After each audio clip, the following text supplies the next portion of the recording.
పాకిస్తాన్ ప్రధాని షహబాజ్ షరీఫ్ ఐక్యరాజ్యసమితి వేదికపై పేటరేగిపోయాడు. ట్రంప్తో లంచ్లో చికెన్ బొక్కలు విసిరాడో లేదంటే కుక్క బొక్కలు నమిలాడో కానీ భారత్పై నోటికొచ్చినట్లు మాట్లాడాడు.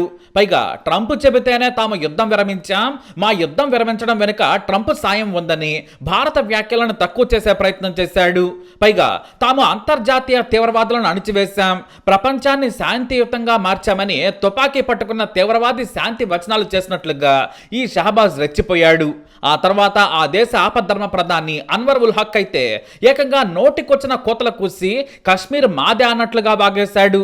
దీంతో భారత్కి కాలిపోయింది. ఆ వెంటనే రైట్ టు రిప్లై కింద జనరల్ అసెంబ్లీలో భారత్ తిప్పికొట్టింది. అయితే పాకిస్తాన్ను అదే ఐక్యరాజ్య సమితిలో బట్టలు విప్పేశారు మన అధికారి పెటల్ గెహ్లాట్. పెటల్ వాక్చాతుర్యానికి పాక్కి చెమటలు పట్టాయి. నాన్ స్టాప్ గా పాక్ కుక్కలకు ఆమె ఫ్రంట్ బ్యాక్ గడ్డి పెట్టేశారు. ఐక్యరాజ్య సమితిలో ఇండియా పర్మనెంట్ మిషన్ ఫస్ట్ సెక్రటరీగా ఉన్నారు పెటల్. పాక్ కమీనే కుక్క షహబాజ్ నైతే ఏకిపారేశారు. భారత్ విషయంలో మూడో దేశం జోక్యాన్ని సహించమని డొనాల్డ్ ట్రంప్ గాలి కూడా తీసేసింది భారత్. షహబాజ్ అర్థం పర్థం లేని మాటలు మాట్లాడుతున్నారంటూ ఓపెనింగ్ డైలాగ్ తోనే పెటల్ నిప్పులు చెరిగిపోయారు. పాక్ ప్రధానివి అసంబద్ధమైన మాటలు, ఉగ్రవాదాన్ని గొప్ప విషయంగా పొగట్టం ఆయనకే చెల్లిందంటూ సిగ్గులేని చర్యగా అభివర్ణించింది భారత్. పాకిస్తాన్కు జీవితంలో బుద్ధి రాదు, కింద పడ్డా పై చేయి తమదేనని చెప్పుకోవడానికి పాకిస్తాన్ తెగ ఆరాటపడుతోంది. భారత సైన్యం ఆపరేషన్ సింధూర్తో పాక్ ఆక్రమిత కశ్మీర్ను తునాతునకలు చేసింది. ఉగ్రవాద స్థావరాలను నెలమట్టం చేసింది. ఎయిర్ బేస్లు ధ్వంసమయ్యాయి. ఉగ్రవాద శిక్షణా కేంద్రాల్లో తీవ్రవాదులు హతమయ్యారు. భారత్ మే 7న ఆపరేషన్ ప్రారంభించింది. భారత్ను పాకిస్తాన్ రెచ్చగొట్టింది. మేము దాడులు చేస్తామని బెదిరించింది. అయినా భారత్ తగ్గలేదు. భారత్ పాకిస్తాన్ను చావు దెబ్బతీసింది. భారత సైన్యం చేపట్టిన వైమానిక దాడులు భారీ నష్టాన్ని కలిగించాయి. పాకిస్తాన్కు భారత శక్తి తెలిసింది. అంటే పాక్ ప్రధాని షహబాజ్ కు పూర్తిగా ధ్వంసమైన రన్వేలు, కూలిన ఇళ్లు, పేలిపోయిన స్థావరాలు విజయంగా కనిపిస్తున్నాయంటూ ఎద్దేవా చేశారు. పాకిస్తాన్లోని బహవల్పూర్, మొరక్కేలో ఉగ్రవాద కేంద్రాలు ధ్వంసమయ్యాయి. గుర్తుపట్టలేనంతగా నాశనమయ్యాయి. కావాలంటే ఫోటోలు చూపిస్తాం. గూగుల్లో కూడా చూడాల్సిన అవసరమే లేదు, ఫోటోలే ఉన్నాయి. భారత సైన్యం దాడుల్లో ఉగ్రవాదులు హతమయ్యారు. వారి అంత్యక్రియలకు పాకిస్తాన్ సైన్యాధికారులు హాజరయ్యారు. తీవ్రవాదులను గొప్పవాళ్లుగా చూడటం పాకిస్తాన్ నినాదం. పహల్గా దాడుల్లో పర్యాటకుల ప్రాణాలను బలి తీసుకున్న ది రెసిస్టెంట్ ఫ్రంట్ ను సమర్థించింది మీరు కాదా? భద్రతా మండలి జారీ చేసిన స్టేట్మెంట్ లో టీఆర్ఎఫ్ పేరుని ఎవరు తొలగించారు? ఇక డ్రామాలు ఆపితే మంచిది. తీవ్రవాదులను శిక్షించాల్సిందే, లేదంటే భారత్ శిక్షిస్తుంది. ఇక ముందు కూడా భారత్ వైఖరి స్పష్టం. మీరు అణ్వాయుధాలున్నాయని బెదిరించినా వెనక్కి తగ్గాం. ఉడత ఊపులకు బెదరం.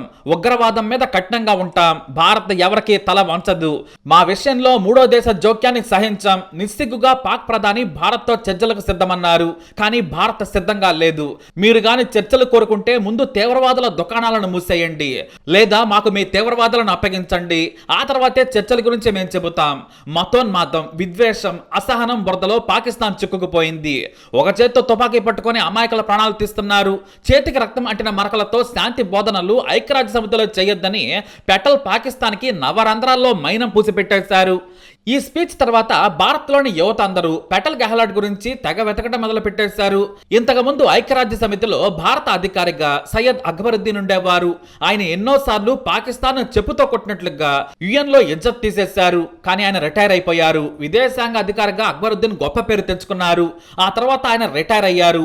మామూలుగా ఇలాంటి కీలక పదవుల్లో ఉన్నవారు చాలా రహస్యంగా తమ లైఫ్ ని కొనసాగిస్తూ ఉంటారు. వ్యక్తిగత విషయాలు బయటకు రానివ్వరు. ఇక ఈ సయ్యద్ అక్బరుద్దీన్ మన హైదరాబాదే. ఇప్పుడు ఆయన స్థానంలో వచ్చిన ఐఎఫ్ఎస్ అధికారి పెటల్ గెహ్లాట్ ది ముంబై. ఈమె రాజ్పుత్ కుటుంబానికి చెందిన మహిళ. చిన్నప్పటి నుంచి ఆమె చదువులో చాలా ముందంజలో ఉండేది. సెయింట్ జేవియర్స్ స్కూల్లో 10th వరకు చదివారు. డిగ్రీ పూర్తయిన తర్వాత ఆమె ముంబై నుంచి ఢిల్లీకి మారారు. ఢిల్లీలోనే పొలిటికల్ సైన్స్ లో మాస్టర్స్ చేశారు. పీజీ చేస్తుండగానే ఆమె ఐఎఫ్ఎస్ కు ప్రిపేర్ అయ్యారు, ఎంపికయ్యారు కూడా. మనం ఐఏఎస్, ఐపీఎస్ గురించి ఎక్కువగా మాట్లాడుకుంటాం, కానీ ఐఎఫ్ఎస్ కు క్రేజ్ ఎక్కువ.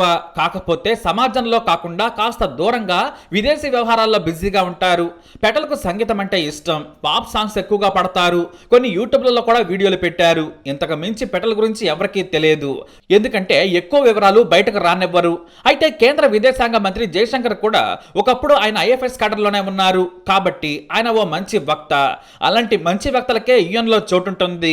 ప్రతి పదం ఆచితూచి మాట్లాడాలి. పాకిస్తాన్ లాంటి వారిని చెప్పుతో కొడతాం అనకుండా చెప్పుతో కొట్టినట్లుగా సమాధానం చెప్పాలి.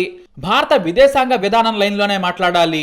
ఒక్క అక్షరం జారినా భారత్ ఇబ్బందుల్లో పడుతుంది. ఆ విషయంలో పెటల్ తోపు, బుల్లెట్ల లాంటి మాటలతో పాకిస్తాన్కు ఆమె బుద్ధి చెప్పారు. మరోసారి నోరు జారకుండా సమాధానమిచ్చారు.